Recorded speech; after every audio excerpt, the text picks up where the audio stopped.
श्री ज्ञानेश्वरी. हा प्रलयादिके नाल्पवे अग्निदोहेन संभवे एत महासोषुण प्रभावे मारुताचा. अर्जुना हा नित्यू अचळू हा शाश्वतू सर्वत्र सदोदितू परिपूर्णः. अव्यक्तयोऽयम् अचिंतयोऽयम् अविक्रयोऽयम् उच्यते. तस्मात् एवं विदित्वैनं नानुशोचितुम् अर्हसि. हा तर्काची दिठी गोचरनो हे किरीटी ध्यान ययाची भेटी उत्कंठावा आहे. हा सदा दुर्लभू मना आपुनो हे साधना निस्सीमू हा अर्जुना पुरुषोत्तमो. हा गुणत्रया रहितू व्यक्तिसी अतितू अनादि अविकृतू सर्वरूप.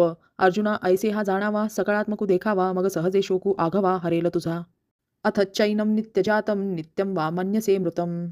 तथापि त्वं महाबाहो नैनं शोचितुमर्हसि.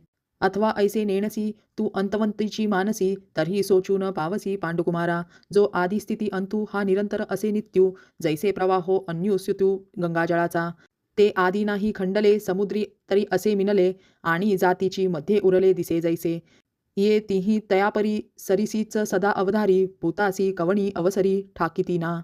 म्हणून हे आघवे येथ तुझ न लगे सोचावे जे स्थितीची हे स्वभावे अनादी असे. ना तरी हे अर्जुना न येची तुझिया मना जे देखोनी लोको अधीना जन्मेक्षया.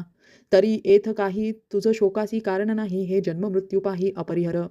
जातस्य हि ध्रुवो मृत्युर्ध्रुवं जन्म मृत्युस्य च तस्मात् अपरिहर्येऽर्थ नात्वं सोचितुमर्हसि.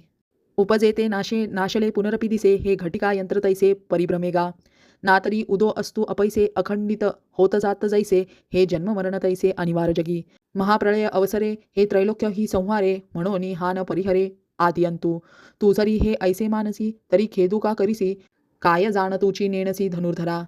येथ आणि काही एक पार्था तुझ बहुती परी पाहता दुःख करावया सर्वथा विशो नाही. अव्यक्तादिनी भूतानी व्यक्तमध्यानि भारत.